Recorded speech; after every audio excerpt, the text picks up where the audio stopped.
Assalamualaikum warahmatullahi wabarakatuh. Apa kabar teman-teman semua? Semoga teman-teman semua selalu diberikan rizki, rahmat, kesehatan yang melimpah, serta tidak lupa hari yang indah olehnya.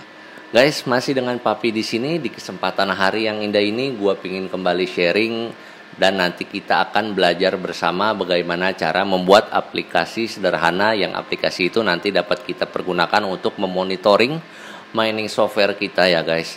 Terutama mudah-mudahan dapat berguna dan bermanfaat bagi teman-teman yang miningnya itu menggunakan OS Windows guys. Karena saya juga sebagai Windows user merasakan ya agak sedikit sulit untuk memantau apa yang terjadi pada mining software kita di Windows tersebut ya guys. Padahal menurut gue pribadi itu kan menjadi hal krusial ya pemantauan seperti itu. Karena kita mau tahu berapa temperatur GPU kita, berapa hash rate yang kita dapatkan, karena kita tahu kan driver kadang-kadang suka bertingkah, nanti dia kalau lagi bertingkah ya kadang hash rate-nya suka drop gitu, dan itu mengharuskan kita untuk merestart si Windows tersebut.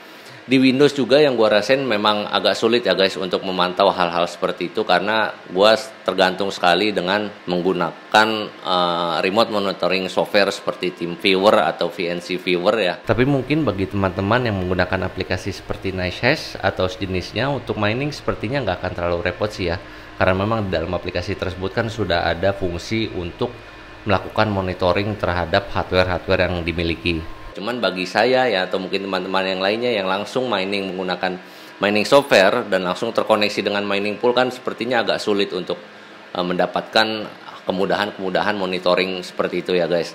Nah di sini makanya nanti kita juga akan belajar bagaimana membuat aplikasinya, dan aplikasinya nanti akan terhubung dengan Telegram bot guys. Untuk teman-teman yang belum pernah belajar pemrograman atau mungkin belum pernah dengar sama sekali istilah pemrograman atau ngoding itu, mungkin kalian sedikit bertanya-tanya kenapa gua harus belajar coding. Sebetulnya harus nggak harus itu nanti kembali ke diri kalian masing-masing guys. Kalau memang kalian merasa perlu ya bagus. Karena bagi gua pribadi pemrograman itu memang sangat membantu sekali gua dalam problem solving dan logic skills di kehidupan sehari-hari kita guys. Nah di sini juga sebenarnya menurut gua coding itu atau pemrograman itu adalah seni guys. Seni untuk mencari masalah. Mungkin teman-teman yang suka mencari masalah atau pintar mencari masalah nanti sepertinya bisa cocok untuk menjadi kandidat programmer pro ya guys. Tapi bukan hanya mengenai pintar mencari masalah loh guys. Karena di situ ketika kalian sudah menemukan masalahnya, kalian juga dituntut harus dapat menyelesaikan permasalahan tersebut dengan tepat guys. Tepat di sini nggak mesti perfect ya. Yang penting mungkin kalau dalam pemrograman itu efisien lah, efisien dalam segala sisi. Di sini gua akan coba sharing aja hal-hal mengenai pemrograman secara ringkas ya. Gua usahakan secara ringkas, benar-benar ringkas, karena bagi gua pribadi selama yang sudah gua alami sampai saat ini memang kalau kita berbicara konteks pemrograman, bahasa pemrograman, coding itu merupakan suatu konsep yang luas ya guys. Kita berbicara satu bahasa pemrograman aja, misalkan C++ atau misalkan Haskell atau misalkan lagi yang lainnya banyak lah ya. Itu satu bahasa pemrograman aja konsepnya banyak banget guys. Nggak ada satu buku yang dapat mencakup seluruh materi pemrograman loh guys ya. Kalian nanti bisa buktikan sendiri, nggak bakal ada itu satu buku yang dapat mencakup seluruhnya. Apalagi kan pemrograman sekarang sepertinya kan udah berada di lintas dimensi ya. Dalam artian misalkan dulu kalian yang ngoding hanya di command prompt aja.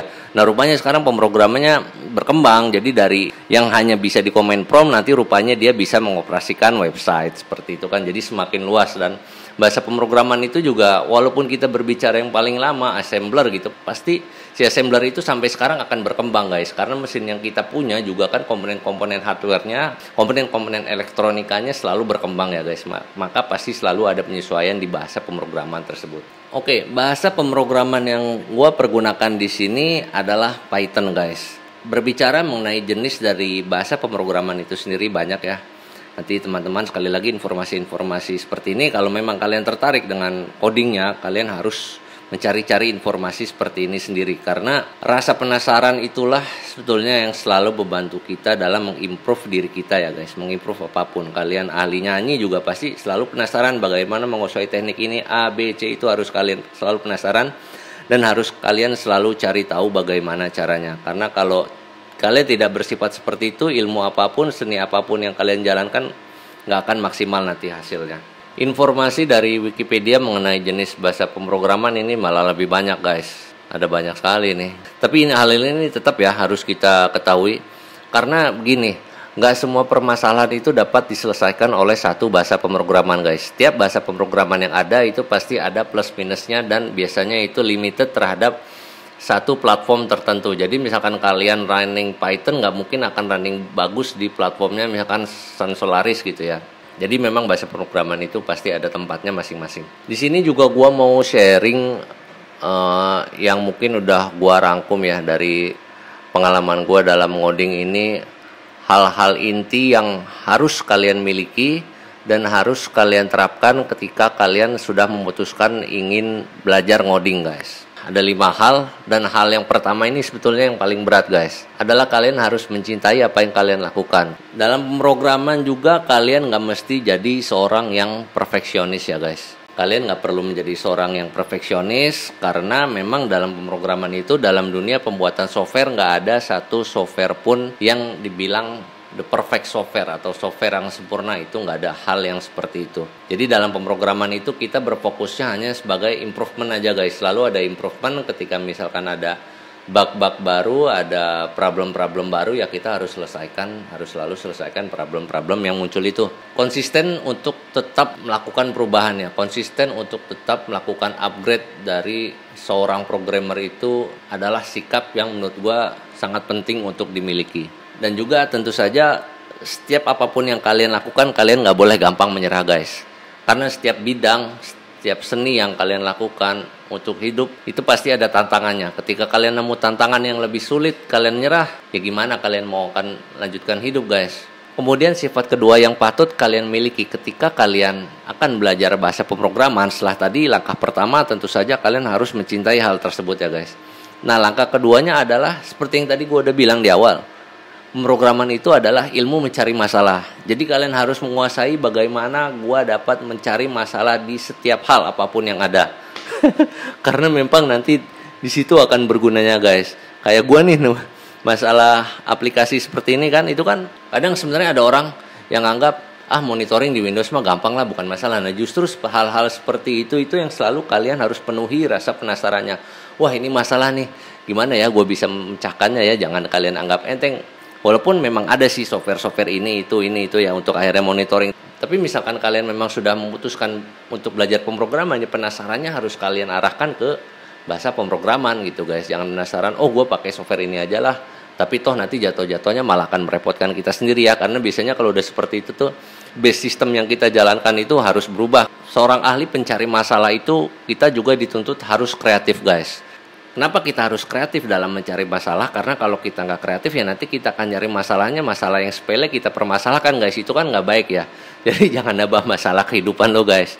Oke, sikap ketiga yang harus kalian miliki setelah kalian menjadi seorang ahli dalam mencari masalah adalah kalian harus mampu melihat gambaran besarnya. Kalian harus mampu draw the big picture of the problem. Melihat gambaran besar dari suatu permasalahan itu nanti akan sangat berguna ketika kalian ingin berencana menyelesaikan masalah tersebut. Sikap keempat yang menurut gua cukup penting, tadi juga yang sudah dibahas sama Om Google ya. Kalian harus master dalam logic skill, kalian harus menjadi master dalam how to solve the problem, menjadi seorang penyelesai masalah. Jadi sebagai seorang programmer, kalian bukan hanya dituntut master dalam mencari masalah, tapi kalian juga dituntut sebagai master dalam menyelesaikan masalah guys. Master dalam penyelesaian masalah itu berarti kalian harus master dalam membuat suatu rencana ya.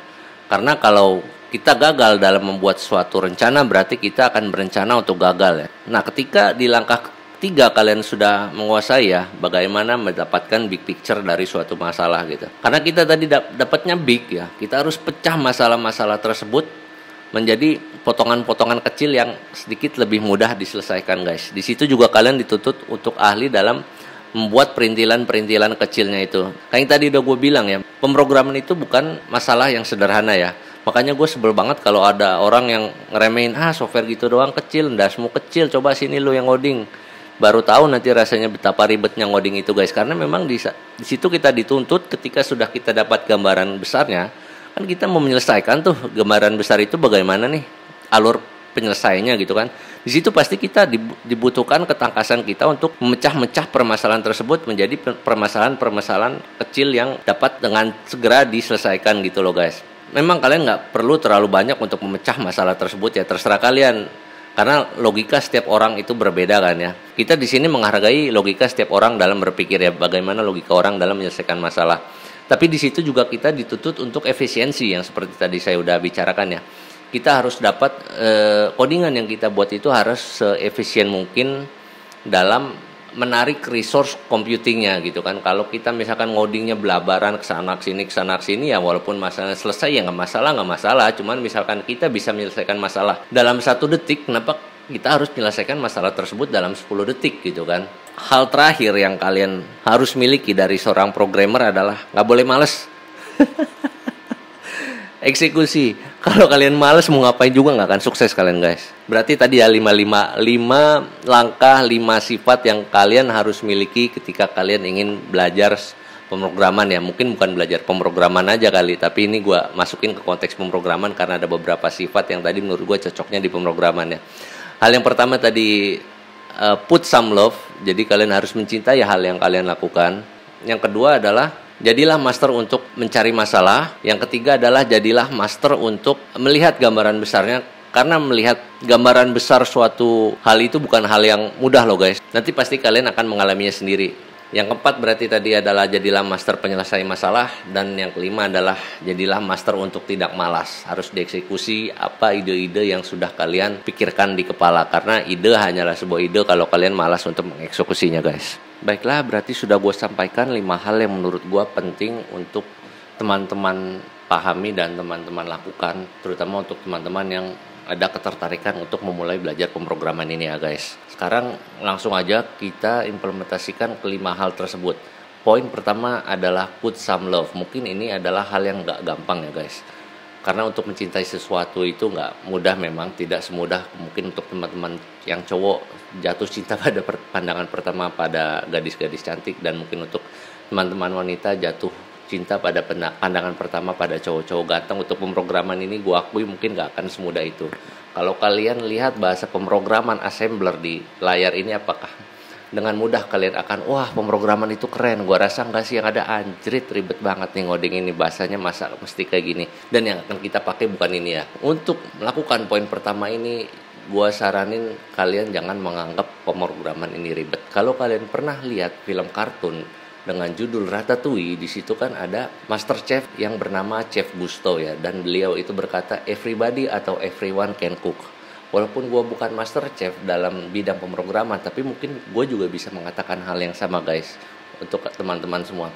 Kalau everybody atau everyone itu can code, karena pemrograman itu adalah seni, dan gue rasa semua orang itu mencintai seni. Dan seni itu gak mesti sempurna guys, karena kadang cinta itu lahir dari ketidaksempurnaan. Yang jelas yang kalian butuhkan untuk memulai pemrograman ini, walaupun kalian mungkin sulit untuk menaruh cinta pertama ketika kalian melihat bahasa pemrograman mungkin nanti akan seribet ini, buatlah diri kalian yakin kalau belajar bahasa pemrograman itu akan dapat membuat hidup kalian lebih baik, insya Allah. Sekarang kita beralih ke poin kedua guys. Poin kedua adalah jadilah master untuk mencari masalah. Nah, dalam kasus kali ini memang masalahnya sudah jelas ya. Masalahnya adalah karena kita adalah Windows user, kita kesulitan untuk memperoleh informasi yang berkelanjutan dalam hal mendapatkan informasi statistik yang dikeluarkan oleh mining software kita, yang mana nanti informasi-informasi statistiknya itu kan berguna bagi kita untuk memantau ya apakah si VGA ini berjalan dengan benar, apakah temperaturnya terlalu tinggi atau tidak, dan kemudian ketika kita memperoleh informasi-informasi tersebut akan membantu kita untuk melakukan atau mengambil tindakan selanjutnya. Kalau misalkan memang VGA-nya sedikit overheat, kita bisa melakukan remote ke Windows di mana mining software itu berjalan untuk meningkatkan kecepatan kipas dari VGA tersebut, maupun hal-hal lainnya yang dirasa membantu ya guys. Karena poin kedua tadi sudah dapat, permasalahannya kita sudah menemukan, kita sekarang langsung beralih ke poin ketiga. Ya, poin ketiga adalah draw the big picture. Di sini gua akan langsung aja ya guys. Kita akan belajar learning by doing. Untuk draw the big picture di pemrograman ini, kalian memang simply bisa tarik aja, ambil pensil dengan kertas, pulpen dengan kertas, ataupun spidol di tembok juga nggak masalah. Kalian gambarkan permasalahan yang ada di otak kalian saat itu juga di media itu. Mau itu medianya pensil dan kertas, pulpen dan tembok, atau apapun, kalian gambarkan semuanya di situ. Mau berantakan nggak masalah, nanti kita bisa tarik garis lurus dari benang kusut. Nah, bagi gue pribadi ada tools yang bisa kita pergunakan untuk menggambarkan big picture yang ada di otak kita guys mengenai permasalahan yang tadi kita hadapi yang berkaitan dengan pemrograman. Itu aja ya. Toolsnya apa? Toolsnya dinamakan dengan UML atau Unified Modeling Language seperti ini. Nah, ini aplikasinya gue pakai yang gratisan aja untuk online guys dari draw.io. Di sini udah gua gambar namanya use case diagram guys. Jadi use case diagram itu sangat berguna menurut gua untuk kita memperoleh big picture kira-kira sistem yang mau akan kita coding itu seperti ini. Jadi komponennya itu simply ada 3 sebetulnya menurut gua di UML ini. Pertama ada use case-nya, pertama ada aktornya, di mana aktor ini yang nanti akan berinteraksi dengan sistem yang kita buat guys. Di sini aktornya tentu aja kita pribadi ya sebagai pelaku miner cryptocurrency. Di sini gua tulis aja si aktor sebagai namanya dengan Babang. Oke. Nah, yang kotak ini adalah boundary dari sistem yang ingin kita buat, atau boundary itu kan bisa kita artikan sebagai batasan. Kita perlu menetapkan batasan-batasan yang saklek terhadap sistem yang mau kita buat. Jadi jangan terlalu melebar kemana-mana. Kalau bisa kita buat versi pertamanya aja, kita buat versi MVP-nya aja, minimum viable produknya dulu aja, di mana sistem itu dapat berjalan dan memecahkan masalah kita secara sederhana dulu guys. Di sini ada yang bulat-bulat lonjong ini dinamakan use case-nya. Use case itu nanti yang dapat kita gambarkan sebagai alur yang akan bekerja di sistem kita guys. Di sini use case-nya ada 3. Yang jelas kita butuh Telegram bot, di mana nanti kita sebagai aktor harus mengkoneksikan Telegram bot ya. Kemudian di sini ada use case yang kedua adalah get mining software statistic info. Jadi use case ini bertugas untuk menarik informasi dari mining software statistik yang biasanya diaktifkan oleh API ya. Jadi di sini jembatannya adalah API yang dimiliki oleh mining software guys. Untuk mining software yang tidak memiliki API mungkin agak sulit, karena sedikit sulit untuk mendapatkan informasi dari command prompt seperti ini ya guys. Ini sulit ini didapatkan, karena itu kita ambil dari API-nya aja yang lebih mudah nanti. Kemudian setelah kita peroleh informasinya, setelah sistem memperoleh informasi yang diinginkan pada mining software statistik, itu harus dilaporkan kembali ke si aktor. Makanya alurnya seperti ini. Untuk alur pembuatan UML memang menurut gue pribadi, setelah apa yang gue pelajari dan gue praktekkan di pekerjaan, itu nggak bisa dibilang ada aturan yang saklek ya guys. Karena setiap software itu seperti yang tadi udah gue bilang, nggak ada software yang perfect. Tiap UML yang dibuat pula pasti selalu ada penyesuaian. Makanya di sini butuh yang namanya boundary. Kalau memang dirasa sudah melebihi dari batasan yang awal, boundary sistem yang pertama kita inginkan, lebih baik kita lakukan itu untuk versi yang selanjutnya demi tetap menjaga timeline yang ingin kita buat gitu. Dan juga nanti hal tersebut dapat menghilangkan faktor-faktor risiko yang kita tidak inginkan, seperti misalkan membengkaknya budget dan lainnya. Kurang lebih kegunaan untuk UML seperti ini dapat kita gunakan untuk tahap yang ketiga ya, draw the big picture dari permasalahan yang kita punya. Karena tidak ada aturan baku, dalam artian penamaan seperti ini bisa kalian rubah sesuai dengan keinginan kalian, tapi tetap ingat, buatlah, keep it as simple. Jadi buatlah sesimpel mungkin kata-kata yang di dalam ini yang dapat mencerminkan use case-nya itu akan seperti ini. Jadi jangan pakai kata-kata yang terlalu melebar ya guys, karena kalau terlalu melebar juga nanti orang akan bingung. Karena itu juga di sini nggak ada masalah untuk menempatkan catatan. Seperti catatannya di sini, boundary note-nya adalah persempit ruang interaksi user dengan sistem demi keamanan ekstra. Karena itu user hanya dapat informasi statistik hardware saja. Telegram bot hanya dipergunakan untuk menerima pesan dari sistem pemantau. Software secara periodik akan mengirim data dari sistem ke Telegram bot user. Memang di sini gue buat si Telegram botnya hanya menerima pesan dari mining software ya guys. Gue nggak mau si Telegram botnya itu dapat mengontrol kegiatan mining softwarenya, karena menurut gue Telegram bot kurang aman dibandingkan kita menggunakan software remote ya.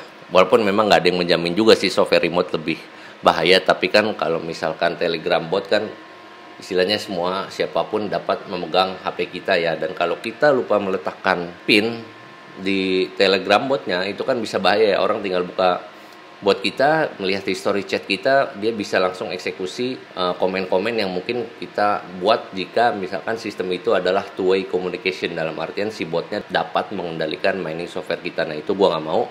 Karena itu untuk segala hal yang berhubungan dengan tindakan mematikan mining software, restart system, dan lainnya itu gue biarkan berada di tingkatan software remote yang ada di Windows seperti TeamViewer, VNC Viewer, dan lainnya. Nah, kurang lebih untuk draw the big picture seperti ini, kalian juga sebetulnya dapat menggunakan pensil dan kertas cukup ya. Yang penting unek-unek yang ada di kepala kalian mengenai sistem yang ingin kalian buat itu tuangkan dulu ke kertas, guys. Jangan biarkan ada di otak aja, karena biasanya yang ada di otak aja itu hilang, nanti takutnya lupa begitu aja kan. Jadi ide itu harus dituangkan ke suatu media. Kita lanjut berarti ke poin selanjutnya, poin keempat, yaitu jadilah master dalam penyelesaian masalah. How to solve the problem. Kalian harus dapat membreakdown masalah-masalah yang tadi sudah kalian dapatkan di big picture-nya menjadi potongan-potongan kecil yang dapat kalian selesaikan dengan cepat. Jadi jangan membungkus permasalahan menjadi satu sebagai permasalahan yang besar, guys.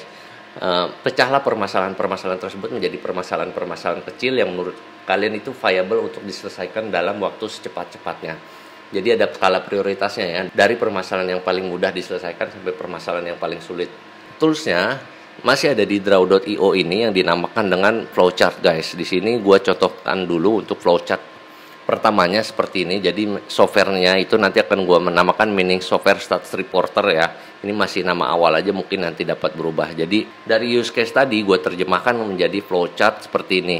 Nah, ini yang gue pakai ini adalah swim lane diagram. Setiap lane-nya itu menggambarkan sebenarnya mewakili use case yang tadi dibuat di sini, guys. Cuman gue terjemahkan lagi namanya menjadi sedikit lebih teknikal. Nah, di sini ada lane pertama ada lane Telegram bot. Kemudian lane kedua ada lane mining software, dan lane ketiga ada lane stats reporter. Ini masih level 0, jadi karena tadi gue bilang ya, setiap permasalahan itu harus kita breakdown menjadi levelnya masing-masing. Dalam pembuatan flowchart itu juga ada biasanya kita, mungkin ini sedikit agak nyebrang ya, biasanya orang kan nyebut DFD level 0, DFD level 0 gitu ya. Nggak ada salahnya juga untuk membuat flowchart level 0. Nah, jadi flowchartnya gue buat seperti ini. Untuk lane Telegram bot di sini kita harus membuat Telegram dulu. Nanti juga lepas dari saya jelaskan swim lane diagram level 0 ini, kita akan langsung buat bagaimana caranya membuat Telegram bot. Kita kembali ke lane Telegram bot. Jadi di sini kita harus membuat Telegram bot. Kalau teman-teman yang belum memiliki aplikasi Telegram bisa install di HP masing-masing. Kemudian juga setelah kita buat Telegram bot, kita harus mengambil informasi yang nanti ada di Telegram bot yang kemudian akan dipakai untuk mengkoneksikan Telegram bot ke lokal sistem yang ingin kita pergunakan ya, guys.